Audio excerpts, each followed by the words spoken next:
মহিলাদের পাল্লায় পড়লে জীবন ধ্বংস হবে, কথা সত্য। মহিলা এমন একটা জাতি যে তাৎক্ষণিক কথা পরিবর্তন করতে পারে। এই বোকা ছেলে, তোমাকে যেই ওয়াদা দিয়েছে সময়ে সময়ে জেনার সাথে লিপ্ত হবে, ওই ওয়াদাই কালকে তোমাকে ভঙ্গ করে বিপদে ফেলে তোমাকে কোর্টে জেলে উঠাবে। তুমি সাবধান থেকো। তোমাকে আরো সতর্ক করছি, আজকের পরে তোমার মোবাইলে যেন কোনো মেয়ের নাম্বার আর না থাকে, কোনো মেয়ের সাথে যেন আর তোমার কথা না হয়। তুমি জেনার প্রতিশ্রুতি দিয়ে তার সাথে চলছ। তুমি জানো না জেনা মহাপাপ, তোমার অবৈধ সম্পর্ক আজও চলছে। এই নারী তোমার ইহকাল ধ্বংস করবে, পরকাল ধ্বংস করবে, তোমার বংশকে ধ্বংস করবে, তোমার জাতিকে ধ্বংস করবে, তোমার বাপকে ডুবাবে, তোমার মাকে ডুবাবে, তোমার বংশকে ডুবাবে। তোমার সাথে কথা উল্টিয়ে দিয়ে কালকে তোমাকে জেলে দিবে। এর নাম নারী। আয় বোকা ছেলে, তুমি এখনো হিসাব করে দেখো, যেই মেয়েটা এখনই সব দরজা বন্ধ করে দিল জেনা করার জন্য, সে মেয়েটাই বলছে যে হাই তালাক, তুমি আমার সাথে জেনায় লিপ্ত হও। এইসব যখন বললেন না আমি এই কথায় রাজি নই, এইসব বললেন মাআল্লাহ, আমি আল্লাহর কাছে আশ্রয় ভিক্ষা চাচ্ছি, তখন সে তার সাথে জোর করে জেনা করতে চাইলো। সে পিছন দিকে জামা ধরে টান দিল, হাতে তার জামা ছিঁড়ে থেকে গেল।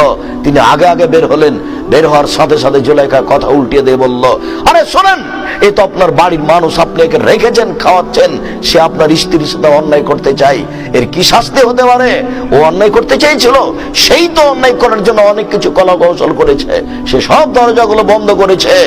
ঘরের মধ্যে ঘর ছিল, বিশাল ঘর, তার মধ্যে ছোট ঘর ছিল, রাজার ঘর, তাদের তো ভিন্ন বসবাস হবেই, এটা হওয়াই স্বাভাবিক।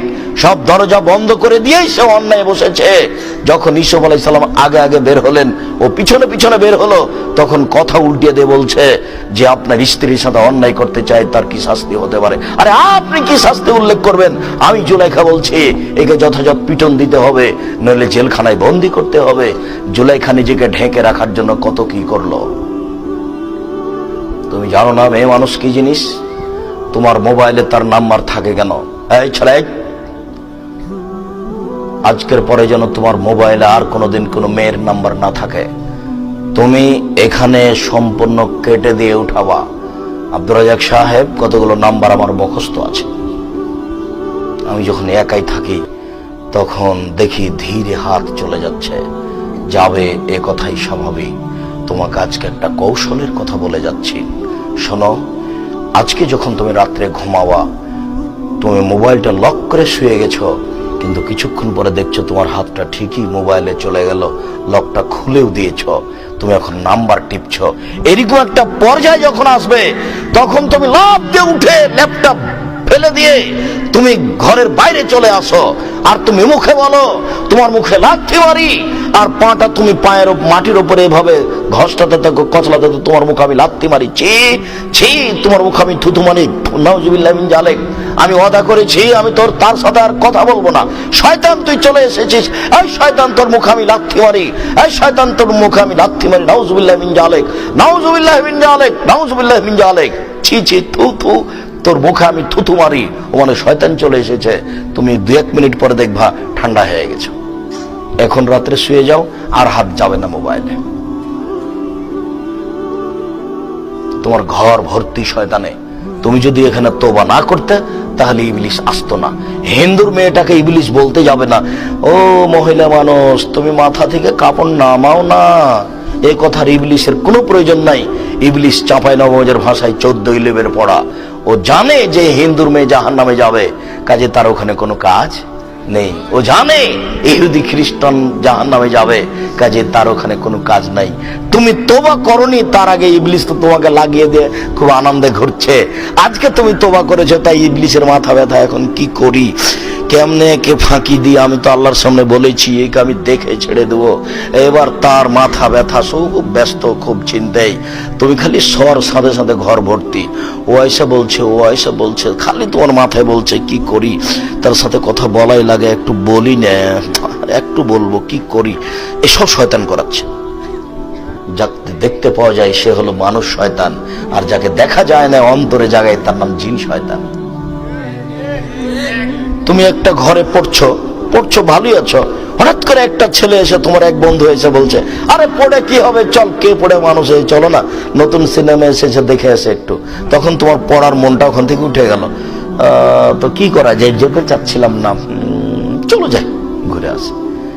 1 মিনিট আগে তোমার এটাতে কোনো হিসাব ছিল না, একবার তুমি খালি বসেছিলে, এখন তোমার মাথায় অনেক কথা জেগে গেল। এ হলো মানুষ শয়তান।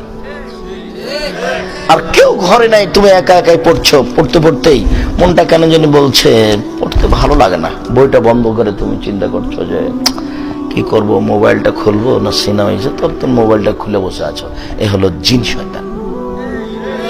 মানে তুমি একটা মুসলমান ছেলে, রমজান মাসে সিয়াম পালন করো, নামাজ পড়তে যাও, তোমার মোবাইলে ল্যাংটা মেয়ে এতগুলো কেন, এটা কি করে হয়?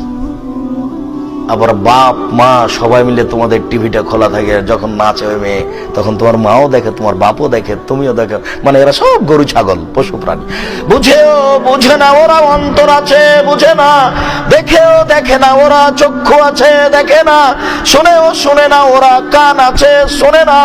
ওরা একে কালানাম, তারা পশু প্রাণীর মতো, তারা গরু ছাগলের মতো, তারা কুকুর শ্রীগালের মতো, ভালো হওয়া যায় বরং তার চেয়ে খারাপ। তবে এখনো তোমাকে আল্লাহ গরু বলেননি। কেন? গরু কোনোদিনই মোবাইল আর এই টেলিফোন টিভি বন্ধ করতে পারবে না। তুমি ইচ্ছে করলে আজ থেকে বন্ধ করে দিতে পারো। গরুর মধ্যে আর তোমার মধ্যে পার্থক্য আছে। আল্লাহ তোমাকে বলছেন গরুর মতো, বলছেন না যে গরু। কোন সময় আল্লাহ আপনাকে সরাসরি গরু বলেননি, বলছেন গরুর মতো। তার মানে মা বাপ ছেলে মেয়ে সবাই ল্যাংটা মেয়ে দেখছি। তো এখন যদি বলে যে আমরা ভালো মানুষ, তাহলে হলো কথা? যদি এখনো সবাই বলে যে আমরা তাহাজ্জুদ পড়ি, ওর মাও তাহাজ্জুদ পড়ে, তো এটা ভালো হলো কথা? এটা কি কথা হয়? এটা হয় না। সম্মানিত দিনী ভাই বোন, তোমাকে আরো সতর্ক করছি। উপস্থিত বৈঠকের মুসলিম বোন, জানি না এসব এলাকায় মহিলার বক্তব্য শুনতে আসে কিনা। অবশ্য আমরা তো চাঁপাইনবাবগঞ্জে অনেক দেখি সবচেয়ে বেশি আছে দিনাজপুরের দিকে, আপনার গাজীপুরে কিছু কিছু দেখা যায়। আগে তো মোটেই ছিল না, এখন বেশ কিছু